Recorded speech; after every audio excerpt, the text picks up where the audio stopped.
Hello friends, स्वागत है आप सभी का स्पर्श के इस यूट्यूब चैनल में। करंट अफेयर्स के इस वीडियो सीरीज में आज हम छत्तीसगढ़ के परीक्षोपयोगी महत्वपूर्ण तथ्यों पर चर्चा करेंगे। इस वीडियो सीरीज में हम वीकली और मंथली करंट अफेयर्स पर चर्चा करते हैं और प्रश्नों के माध्यम से इनकी व्याख्या भी करते हैं। तो आइए आज का वीडियो शुरू करते हैं। आज का हमारा पहला प्रश्न है, चर्चित डेनेक्स ब्रांड की पहली यूनिट का संचालन किस स्थान पर किया गया था?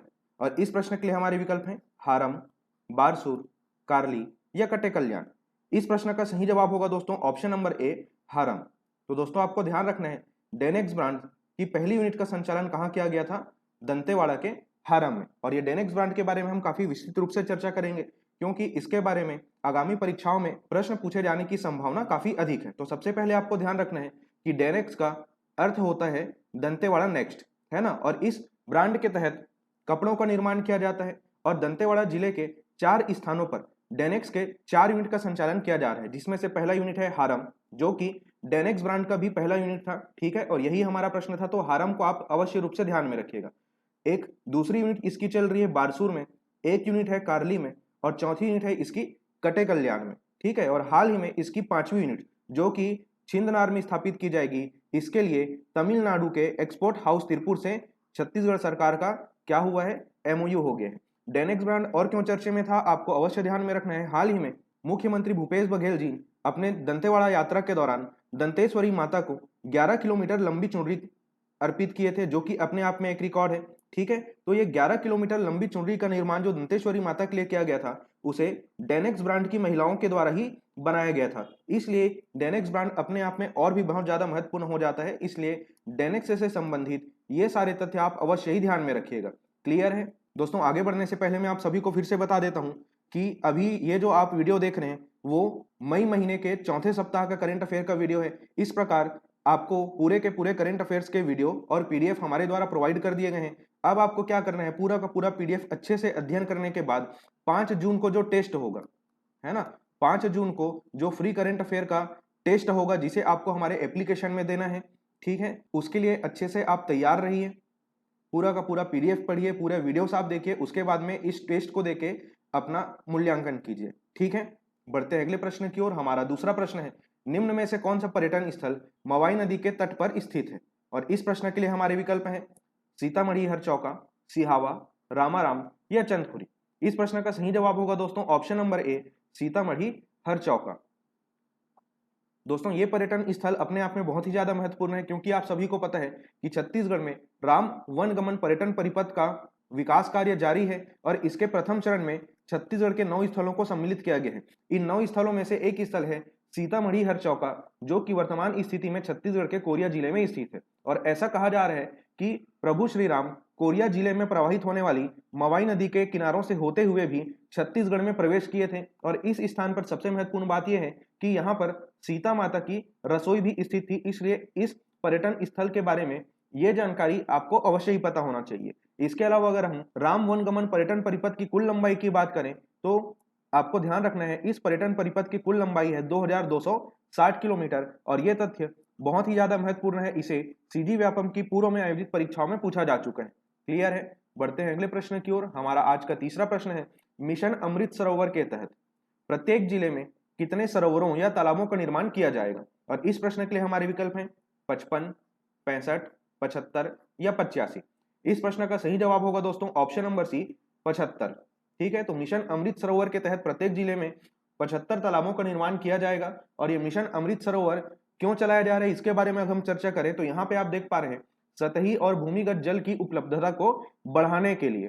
ठीक है, किसके लिए? सतही और भूमिगत जल की उपलब्धता को बढ़ाने के लिए यह मिशन अमृत सरोवर चलाया जा रहा है, जिसके तहत नवीन तकनीकों के उपयोग से प्रदेश के हर जिले में कम से कम 75 तालाबों का निर्माण किया जाएगा। और इन तालाबों का निर्माण मनरेगा यानी महात्मा गांधी राष्ट्रीय ग्रामीण रोजगार गारंटी अधिनियम के तहत किया जाएगा। ठीक है, और इसमें यह भी प्रावधान किया गया है कि ऐसे गांव जहां पर वाटर हार्वेस्टिंग पोटेंशियल के नवीन स्थल उपलब्ध नहीं है, वहां पुराने तालाबों का ही जीर्णोद्धार कर उनका विकास एवं कायाकल्प किया जाएगा। और अमृत सरोवर, यहाँ पे एक आप शब्द देख रहे होंगे मिशन अमृत सरोवर, तो ये अमृत सरोवर क्या है, इसके बारे में अगर हम चर्चा करें तो मिशन अमृत सरोवर के अंतर्गत बनने वाले जो तालाब है, इन्हीं तालाबों को क्या नाम दिया गया है? अमृत सरोवर। क्लियर है? और हमारा जो प्रश्न था कि प्रति जिले कम से कम कितने तालाबों का निर्माण किया जाएगा, तो आप ध्यान रखेंगे हर जिले में कम से कम 75 तालाबों का निर्माण किया जाएगा। तो ये तथ्य आपको अवश्य ही ध्यान में रखना है। बढ़ते हैं अगले प्रश्न की ओर। हमारा चौथा प्रश्न है, छत्तीसगढ़ के किस विभाग को हाल ही में एलेट्स इनोवेशन अवार्ड दिया गया है? और इस प्रश्न के लिए हमारे विकल्प है पुलिस विभाग, राजस्व विभाग, स्वास्थ्य विभाग या समाज कल्याण विभाग। इस प्रश्न के लिए सही जवाब होगा दोस्तों ऑप्शन नंबर डी, समाज कल्याण विभाग। तो समाज कल्याण विभाग को यह अवार्ड क्यों दिया गया है, इसके बारे में हम चर्चा कर लेते हैं। तो यहाँ पे आप देख सकते हैं नई दिल्ली में आयोजित समारोह में छत्तीसगढ़ के समाज कल्याण विभाग को यह अवार्ड एनजीओ पंजीकरण को कंप्यूटरीकृत करने और मान्यता और अनुदान की प्रक्रिया को ऑनलाइन करने के लिए दिया गया है। ठीक है, तो इस प्रकार हम कह सकते हैं कि छत्तीसगढ़ के समाज कल्याण विभाग को डिजिटल गवर्नेंस के लिए इलेट्स इनोवेशन अवार्ड मिला है। बढ़ते हैं अगले प्रश्न की ओर। हमारा पांचवा प्रश्न है, राज्य का चर्चित बैताल रानी घाटी किस जिले में स्थित है? इसे आप सुधार के क्या पढ़ेंगे, किस जिले में स्थित है? और इस प्रश्न के लिए हमारे विकल्प हैं राजनांदगांव, खैरागढ़ छुई खदान गंडई, मोहला मानपुर चौकी या दुर्ग। इस प्रश्न का सही जवाब होगा दोस्तों ऑप्शन नंबर ए, राजनांदगांव। दोस्तों बैताल रानी घाटी के बारे में अखबारों में लगातार खबरें आते रहती है और यह बैताल रानी घाटी आपको ध्यान में रखना है वर्तमान स्थिति में राजनांदगांव जिले में स्थित है। लेकिन आप सभी को पता है राजनांदगांव जिले से दो नए जिलों का निर्माण किया जाना है, जिसमें से एक है खैरागढ़ छुई खदान और गंडई और दूसरा जिला होगा मोहला मानपुर अंबागढ़ चौकी। तो जैसे ही नए जिलों का निर्माण होगा वैसे ही बैताल रानी घाटी खैरागढ़ छुई खदान और गंडई जिले के अंतर्गत आ जाएगी। तो ये तथ्य बहुत ही ज्यादा महत्वपूर्ण है ना, इसे आप अवश्य ही ध्यान में रखेंगे। वर्तमान स्थिति में बैताल रानी घाटी कहाँ आ रही है, राजनांदगांव जिले में, लेकिन जैसे ही खैरागढ़ छुई खदान गंडई जिले का निर्माण होगा, अस्तित्व में ये जिला आएगा, वैसे ही ये घाटी इस जिले के अंतर्गत कंसीडर किया जाएगा। और आपको ध्यान रखना है और आपको अवश्य ही पता होगा कि खैरागढ़ छुई खदान गंडई छत्तीसगढ़ का 33वां जिला होगा, जिसका मातृ जिला क्या है, राजनांदगांव। ठीक है, बढ़ते हैं अगले प्रश्न की ओर। हमारा छठवां प्रश्न है, टाटा मारी एको पर्यटन क्षेत्र किस जिले में स्थित है? दोस्तों इस तथ्य के बारे में हम अपने पिछले वीडियोस में भी काफी डिटेल में चर्चा कर चुके हैं। तो मुझे उम्मीद है कि जो अभ्यर्थी हमसे काफी पहले से जुड़े हुए हैं उन्हें इस प्रश्न का जवाब अवश्य ही पता होगा। इस प्रश्न के लिए हमारे विकल्प है कांकेर, बस्तर, सुकमा या कोंडागांव। इस प्रश्न का सही जवाब होगा दोस्तों ऑप्शन नंबर डी, कोंडागांव। तो दोस्तों आपको ध्यान में रखना है टाटा मारी नेशनल हाईवे 30 में केसकाल के समीप कोंडागांव जिले में स्थित है। और यहाँ पे एक खास बात आपको ध्यान में रखना है कि छत्तीसगढ़ में पहली बार इस क्षेत्र की दो पहाड़ियों को जोड़कर ग्लास ब्रिज का निर्माण किया गया है। ठीक है, जो कि छत्तीसगढ़ का पहला ग्लास ब्रिज है। तो ये तथ्य आप अवश्य ही ध्यान में रखिएगा। ठीक है, कि टाटा मारी एको पर्यटन क्षेत्र कहाँ स्थित है, कोंडागांव जिले में है। छत्तीसगढ़ का पहला ग्लास ब्रिज का निर्माण कहाँ किया गया है, इसी क्षेत्र में किया गया है। ठीक है, बढ़ते हैं अगले प्रश्न की ओर। हमारा सातवां प्रश्न है, आगामी किस फिल्म में मुख्यमंत्री भूपेश बघेल जी मुख्यमंत्री का किरदार निभाएंगे? और इस प्रश्न के लिए हमारे विकल्प हैं मेरा जीवन, मेरा संघर्ष, मेरी राजनीति या मेरी कुर्सी। इस प्रश्न का सही जवाब होगा दोस्तों ऑप्शन नंबर बी, मेरा संघर्ष। दोस्तों छत्तीसगढ़ में नए नए पर्यटन स्थलों के कारण जो राष्ट्रीय स्तर के फिल्म निर्माता हैं वे अब छत्तीसगढ़ में भी अपनी फिल्मों की शूटिंग कर रहे हैं। और हाल ही में एक ऐसी फिल्म जिसका नाम है मेरा संघर्ष, जिसका शूटिंग छत्तीसगढ़ के विभिन्न क्षेत्रों में किया जा रहा है, इस फिल्म में छत्तीसगढ़ के वर्तमान मुख्यमंत्री भूपेश बघेल जी भी मुख्यमंत्री का किरदार निभाएंगे। फिल्म की कहानी के अनुसार फिल्म का नायक संघर्ष भरे जीवन में मछली पालन करके अपने जीवन में सफल व्यक्ति बनता है। तो उसके सम्मान में, उसका हौसला बढ़ाने के उद्देश्य से मुख्यमंत्री स्वयं तालाब में मछली का जाल फेंकने आते हैं ताकि और लोग भी व्यवसाय से प्रेरित होकर अपनी जिंदगी को सफल बना सके। तो उसी एक सीन के लिए छत्तीसगढ़ के वर्तमान मुख्यमंत्री भूपेश बघेल जी इस फिल्म में अपना अभिनय दिखाएंगे। ठीक है, और यहाँ पे एक और तथ्य यहाँ पे आप देख सकते हैं, मछली पालन। ठीक है, मछली पालन को छत्तीसगढ़ में कृषि का दर्जा दिया जा चुका है, ये तथ्य भी आप अवश्य ही ध्यान में रखिएगा। क्लियर है, बढ़ते हैं अगले प्रश्न की ओर। हमारा आठवां प्रश्न है, राष्ट्रीय अभयारण्य क्षेत्र में वन संसाधन मान्यता पत्र देने वाला छत्तीसगढ़ देश के कौन से क्रम का राज्य बना है? और इस प्रश्न के लिए हमारे विकल्प है पहला, दूसरा, तीसरा या चौथा। इस प्रश्न का सही जवाब होगा दोस्तों ऑप्शन नंबर बी, दूसरा राज्य। दोस्तों यहाँ पे विकल्प में ऑप्शन ए मार्क हो गया है, लेकिन आप उत्तर ध्यान रखिएगा। राष्ट्रीय अभयारण्य क्षेत्र में वन संसाधन मान्यता पत्र देने वाला छत्तीसगढ़ देश का दूसरा राज्य बना है। ठीक है, तो आप ध्यान रखिएगा, राष्ट्रीय अभयारण्य क्षेत्र में सामुदायिक वन अधिकारों को मान्यता देने वाला ओडिशा पहला राज्य है और उसके बाद छत्तीसगढ़ ऐसा करने वाला देश का दूसरा राज्य बन गया है। छत्तीसगढ़ के संबंध में कुछ महत्वपूर्ण तथ्यों की हम चर्चा करें तो कांगेर नेशनल पार्क के अंतर्गत गुड़िया पदर ग्राम छत्तीसगढ़ का पहला गांव होगा जिसे राष्ट्रीय उद्यान के अंदर CFR अधिकार प्राप्त हुआ है और CFR अधिकारों को मान्यता देने वाला यह भारत में केवल दूसरा राष्ट्रीय उद्यान है। तो राष्ट्रीय उद्यान पहला कौन सा है इसके बारे में हम बात करें तो पहला राष्ट्रीय उद्यान कौन सा होगा, सिमलीपाल। ठीक है, तो ये चीज आप अवश्य ध्यान में रखिएगा। यहाँ पे अंग्रेजी का एक शब्द आपको दिखाई दे रहा है CFR, इसका फुल फॉर्म आपको ध्यान में रखना है। इसका फुल फॉर्म होता है कम्युनिटी फॉरेस्ट रिसोर्सेस राइट्स। ठीक है, जिसे हिंदी में क्या कहा जाता है, सामुदायिक वन अधिकार। क्लियर है। बढ़ते हैं अगले प्रश्न की ओर। हमारा 9वां प्रश्न है, छत्तीसगढ़ के किस स्टेडियम में राज्य के पहले FIFA approved synthetic football ground running track का निर्माण किया गया है। और इस प्रश्न के लिए हमारे विकल्प हैं Balbir Singh Juneja stadium Raipur, Ranjita stadium Jashpur, Digvijay stadium Rajnandgaon या प्रियदर्शनी स्टेडियम जगदलपुर। इस प्रश्न का सही जवाब होगा दोस्तों option number D, Priyadarshini stadium Jagdalpur.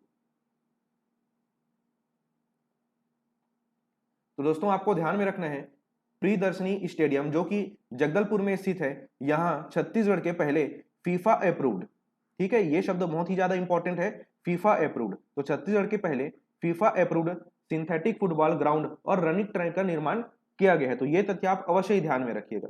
Clear है। और यहाँ पे विकल्प में एक और बहुत ही इंपॉर्टेंट स्टेडियम का नाम दिया गया है, वो है रंजीता स्टेडियम जो कि जशपुर जिले में स्थित है। यहाँ पर वन स्टेट वन गेम योजना के तहत तीरंदाजी का प्रशिक्षण भी दिया जा रहा है। तो ये तथ्य आप अवश्य ही ध्यान में रखिएगा। क्लियर है। बढ़ते हैं अगले प्रश्न की ओर। हमारा 10वां प्रश्न है, निम्न में से किस स्थल में एशिया का सबसे बड़ा मरीन फॉसिल्स पार्क विकसित किया जाएगा।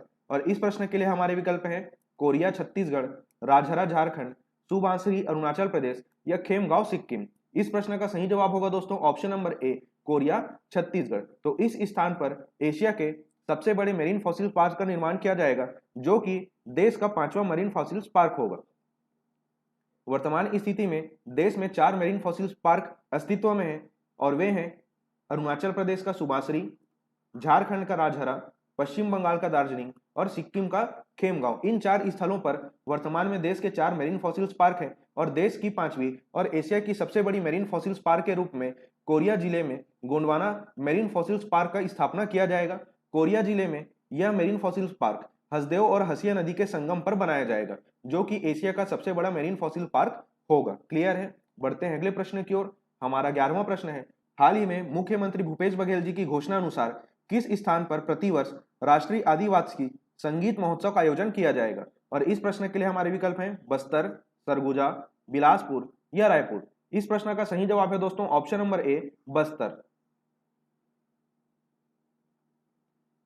दोस्तों आप सभी को पता है कि छत्तीसगढ़ में राष्ट्रीय आदिवासी नृत्य महोत्सव का आयोजन किया जाता है और इसी के तर्ज पर बस्तर में अब प्रतिवर्ष राष्ट्रीय आदिवासी संगीत महोत्सव का भी आयोजन किया जाएगा।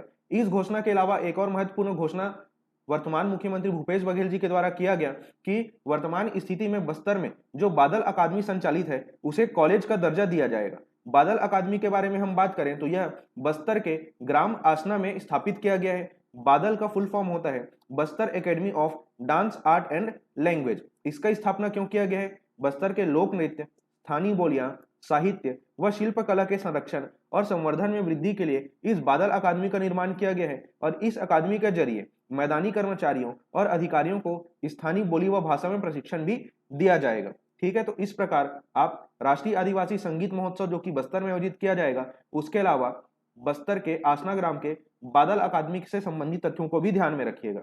बढ़ते हैं अगले प्रश्न की ओर। हमारा 12वां प्रश्न है, निम्न में से कौन सा जिला खैरागढ़ छुई खदान गंडई की उत्तरी सीमा तय करेगा। और इस प्रश्न के लिए हमारे विकल्प हैं कबीरधाम, मुंगेली, दुर्ग या राजनांदगांव। इस प्रश्न का सही जवाब होगा दोस्तों ऑप्शन नंबर ए, कबीरधाम जिला।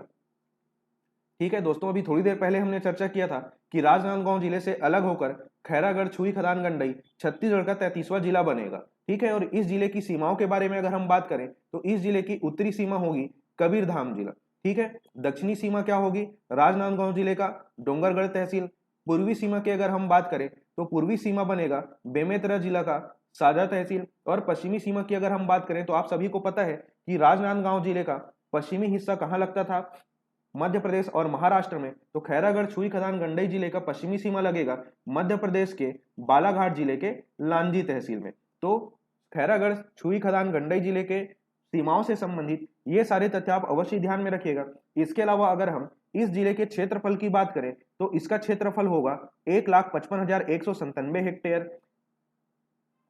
उसी के साथ एक और जिला जो कि मोहला मानपुर अंबागढ़ चौकी बनेगा, उसके क्षेत्रफल की बात करें तो इसका क्षेत्रफल होगा 2,14,668 हेक्टेयर। और उसके बाद इन दोनों जिले का जो मातृ जिला है वो है राजनांदगांव जिला, उस जिले का क्षेत्रफल बचकर रह जाएगा 2,71,932 हेक्टेयर। तो दोस्तों ये सारे जो तथ्य अभी आपको स्क्रीन में दिखाई दे रहे हैं आगामी परीक्षा के दृष्टिकोण से बहुत ही ज्यादा महत्वपूर्ण है, इसलिए इन सभी तथ्यों को आप अवश्य ध्यान में रखेंगे। ठीक है, बढ़ते हैं अगले प्रश्न की ओर। हमारा 13वां प्रश्न है, छत्तीसगढ़ में एंट्री एग्जिट द्वार वाला पहला मॉडल हाट बाजार कहां शुरू किया गया है? और हमारे विकल्प हैं मोहला मानपुर, गरियाबंद, नरहरपुर या बारसूर। इस प्रश्न का सही जवाब होगा दोस्तों ऑप्शन नंबर डी, बारसूर। तो दोस्तों छत्तीसगढ़ का एंट्री एग्जिट वाला पहला मॉडल हाट बाजार कहां स्थापित किया गया है? दंतेवाड़ा जिले के बारसूर में, जहां पे खाद्य सामग्री को सुरक्षित रखने हेतु ड्राई और कोल्ड स्टोरेज की भी सुविधा दी गई है। और बारसूर को क्या संज्ञा दिया जाता है? मंदिरों एवं टंकियों की नगरी। ठीक है, तो बारसूर से संबंधित ये तथ्य भी आप अवश्य ही ध्यान में रखिएगा। बढ़ते हैं अगले प्रश्न की ओर। हमारा 14वां प्रश्न है, हाल ही में भगिनी प्रसूति सहायता योजना का नाम परिवर्तित कर क्या रखा गया है?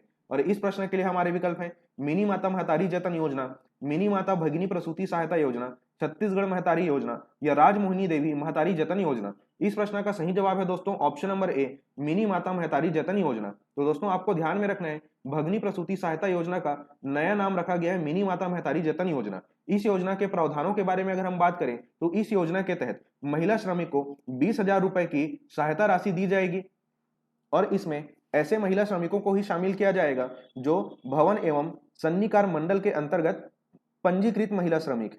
ठीक है, इस योजना से संबंधित तथ्य आपको ध्यान में रखना है कि पहले यह सहायता राशि 10,000 रुपए थी, जिसे जनवरी 2022 में मुख्यमंत्री भूपेश बघेल जी ने बढ़ाकर कितना कर दिया था? 20,000 रुपए। ठीक है, तो ये सभी तथ्य आपको ध्यान में रखने हैं। हमारा अगला प्रश्न है, छत्तीसगढ़ की किस राष्ट्रीय फिल्म पुरस्कार प्राप्तकर्ता फिल्म को सिनेमाघरों में रिलीज कर दिया गया है? और इस प्रश्न के लिए हमारे विकल्प हैं मोर छैया भुइया, टूरा रिक्शा वाला, भूलन द मेज या भूलन कांदा। इस प्रश्न का सही जवाब होगा दोस्तों option number C, Bhulan the maze. तो दोस्तों आप सभी को ध्यान ही होगा 67वें राष्ट्रीय फिल्म अवार्ड में भूलन द मेज जो कि एक छत्तीसगढ़ी फिल्म है, इसको सर्वश्रेष्ठ क्षेत्रीय फिल्म का पुरस्कार दिया गया है और हाल ही में इसे छत्तीसगढ़ के सिनेमाघरों में रिलीज किया गया है। इस फिल्म की कहानी के बारे में अगर हम बात करें तो यह फिल्म भूलन कांदा उपन्यास, जिसे संजीव बख्शी के द्वारा लिखा गया है, इस पर आधारित है और इस फिल्म के निर्माता हैं मनोज वर्मा जी। ठीक है, और भूलन कांदा से संबंधित ये सभी तथ्य पूछे जा चुके हैं कि यह भूलन द मेज फिल्म किस उपन्यास पर आधारित है, भूलन कांदा उपन्यास पर आधारित फिल्म का नाम क्या है, भूलन कांदा उपन्यास को किनके द्वारा लिखा गया है और भूलन द मेज फिल्म के निर्माता कौन है। ये चारों तथ्य आपको अवश्य ही ध्यान में रखना है। ठीक है, क्योंकि इससे संबंधित प्रश्न पिछली आयोजित परीक्षाओं में पूछा गया है और आगामी परीक्षाओं में भी पूछा जाएगा। ठीक है, बढ़ते हैं अगले प्रश्न की ओर। हमारा 16वां प्रश्न है, बांकी नदी किस जिले में बहती है? और इस प्रश्न के लिए हमारे विकल्प हैं जशपुर, गरियाबंद, धमतरी और कांकेर। इस प्रश्न का सही जवाब है दोस्तों ऑप्शन नंबर ए, जशपुर। तो दोस्तों आपको ध्यान रखना है बांकी नदी, जिसे जशपुर की जीवन रेखा भी कहा जाता है, यह जशपुर जिले में बहती है। इसे आपको क्यों ध्यान में रखना है?